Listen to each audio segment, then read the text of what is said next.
Sweden, the country known for jury points, Minecraft, and for having the least obnoxious English accent. And of course also the country that's currently tied for having the most Eurovision wins alongside Ireland. However, it wasn't always like this, and in order to understand Sweden's success today, we need to dive into the history of when it used to look the exact opposite way. I'm talking 3 consecutive bottom placements, eventually culminating in the historic events of 2010. But before we get into it, I just wanted to say that this is my first ever video on this channel, so if by the end of it you have any feedback, whether negative or positive, I'd be super thankful if you left me a comment so I know what to improve for the next one. Anyways guys, here's the story of Sweden's first ever NQ at Eurovision. So in order to get the full picture of Sweden's place in the contest around this time, we need to dive into the dark years of 2007 to 2009. And these are dark for several reasons. In 2007, hype for Melodifestivalen, the Swedish selection for Eurovision, was at an all-time high because SVT had announced that basically the biggest band in Scandinavia at the time, The Ark, was among the lineup. These guys had basically dominated the Swedish and surprisingly Italian charts for most of the early 2000s. So to no one's surprise, they landslided the televote and went to Eurovision in Helsinki later that year, where they finished 18th. Bruh. Getting 12 points from Denmark and Norway, which the crowd booed. Sweden! La Suède, 12 points! And a decent vote from the UK, where they had been touring the year before. The disappointment was immense, and the Ark basically rage quit the contest without even attending the after party. And the Swedish public and media were of course very disappointed that our biggest band had flopped that hard with the European public. But surely things would change in 2008, when it was revealed that former Eurovision winner Charlotte Perrelli was among the lineup. Her song Hero became an instant smash hit in Sweden. However, things started looking a bit concerning when in the final of Melodifestivalen she didn't win the televote and looked pissed about it. However, she landslided the jury vote and thus got to go to Belgrade to represent Sweden later that year, where she finished 18th. On top of that, it turned out she wouldn't even have made the finals if it wasn't for a wildcard rule that was in place at the time. The meltdown was real, and Swedish people were once again wondering how we could be so off in sending a song that we loved, but nobody else in Europe really got the hang of. And then comes 2009, which in my opinion was the strongest year of Melodifestivalen in all of the 2000s. Basically all songs competing had been either a number 1 or number 2 hit on the Swedish charts before the final, and there were many big and exciting names among the lineup. The trophy went to what was perhaps considered the biggest standout of the selection, an opera, Eurodance, fusion type of song by Greta Thunberg's mom, mind you. The song was an instant hit in Sweden, but when time came for Eurovision in Moscow, she finished not 18th, but 21st. Oh fan i satans jävla... The salt was now very real, and Swedish attitudes toward Eurovision were starting to shift. It was a bit similar to how we feel about our football team nowadays. It's still a central part of Swedish culture and a lot of people watch it, but everyone's like, damn, we're kind of shit at this, aren't we? And that brings us to 2010, the year that Swedish people don't really like to talk about, at least in Eurovision terms. So even though Swedish attitudes toward Eurovision were lukewarm, to say the least, the lineup of people looking to represent Sweden in 2010 was surprisingly strong. You had upcoming girl idol Erik Saade, one of Sweden's biggest musical artists in Peter Jöback, and of course indie multi-talent Salem Al Fakir, who at this point was perhaps most known for being the brother of a children's TV show host. The results throughout the heats of Melodifestivalen were quite predictable. All of the pre-contest favorites sailed through to the final, until something quite strange happened in the 4th and final heat. An 18-year-old girl won her heat with a soft guitar ballad called This Is My Life. Cool title. And that girl was of course Anna Bergendahl. And what happened in the days after her heat was actually kind of strange if you ask me. The song became a number 1 hit on the Swedish charts, and the momentum Anna got was really kind of unprecedented. Especially since, in my opinion, the song itself wasn't perhaps anything groundbreaking in terms of melody or arrangement. But what I will say is that it was very much in line with what was popular on the radio back then. Girl with guitar was the shit back in 2010. And overall, people really liked Anna, and that momentum would stay with her all the way until the final, where she was by far the bookie's favorite.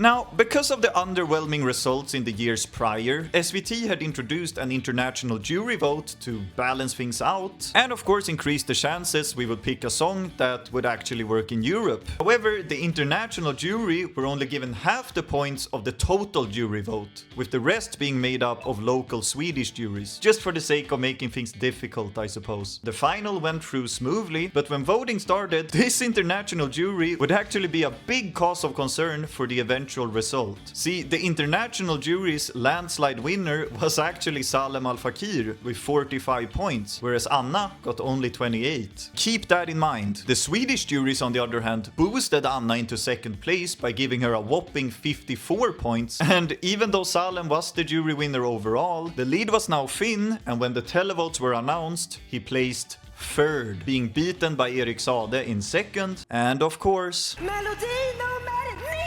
This is my life med Anna Bergendahl! This is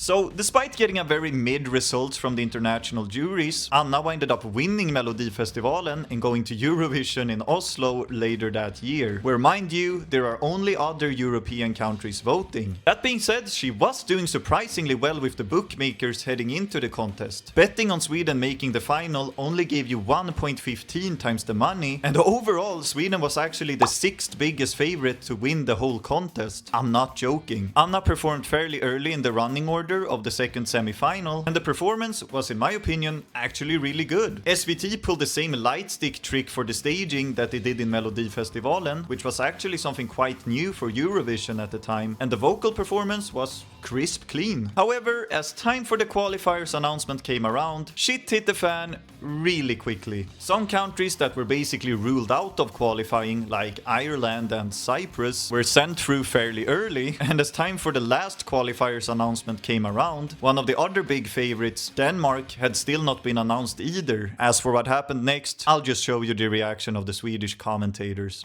Den 10:e som går till final är Danmark. Ja, Sverige. Det här är ju fruktansvärt, får man säga.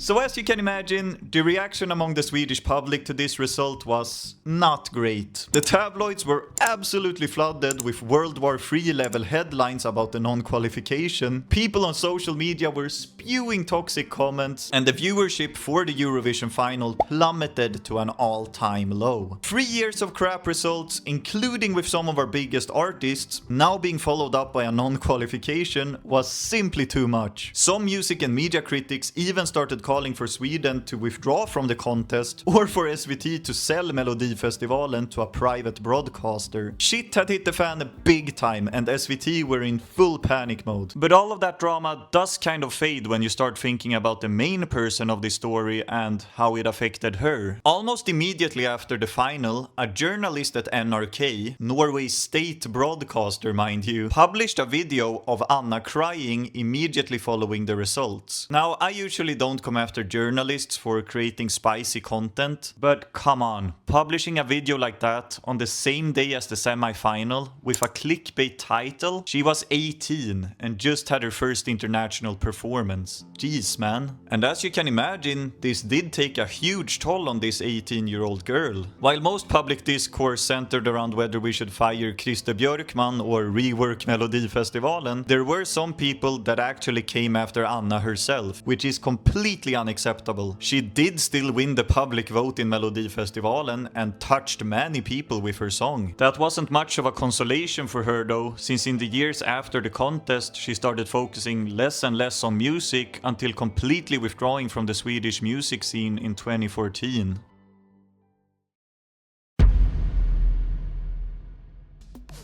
So in this video, we've talked about the darkest years of Swedish Eurovision history and how we got lackluster results basically every year from 2007 to 2010. But if you're a fan of this contest, you may also know that this was the time when things changed for Sweden entirely. In 2011, the rules of Melodifestivalen were completely reworked. A new song selection process was put in place, the Swedish juries were abolished, and the fixed televote system was replaced by a proportional televote system. Anything to make sure whatever we sent would actually work in Europe. And these changes instantly gave results, with Sweden coming third in 2011 thanks to a guy rhyming possible with impossible. And I don't really think I need to remind you what happened in 2012 or the years after that. As for the main person of this story, Anna, she stayed out of the music business for most of the mid to late 2010s, instead studying to become a doctor. Like, damn, this girl has both brains and musical talent. But she did of course eventually make a comeback in 2019 with a song that was by far one of my favorites that year. She has since been combining her work as a medical doctor with her passion of singing and songwriting, even entering the competition a couple more times after that. So in the end, you can really say that she came out as a winner from all of this anyways, although I really wish she would have never had to suffer those dark years after Eurovision. And for better or worse, you could also argue that it's thanks to her taking a blow for the team that Swedish Eurovision is where it's at today, although there wasn't anything wrong with her song to begin with. Which reminds me, it's pretty ironic that people talk about Sweden being overrated in the juries nowadays, when in 2010 it was actually because of the juries that we didn't qualify. Yes, Anna did actually finish 9th with the televote on that night. Anyways guys, thank you so much for watching this video. If you want more videos like this or have any suggestions for future videos, please leave me a comment. And once again, all feedback, whether negative or positive, is highly appreciated, so please drop any thoughts you may have below. See you in the next one. Until then, have a good one.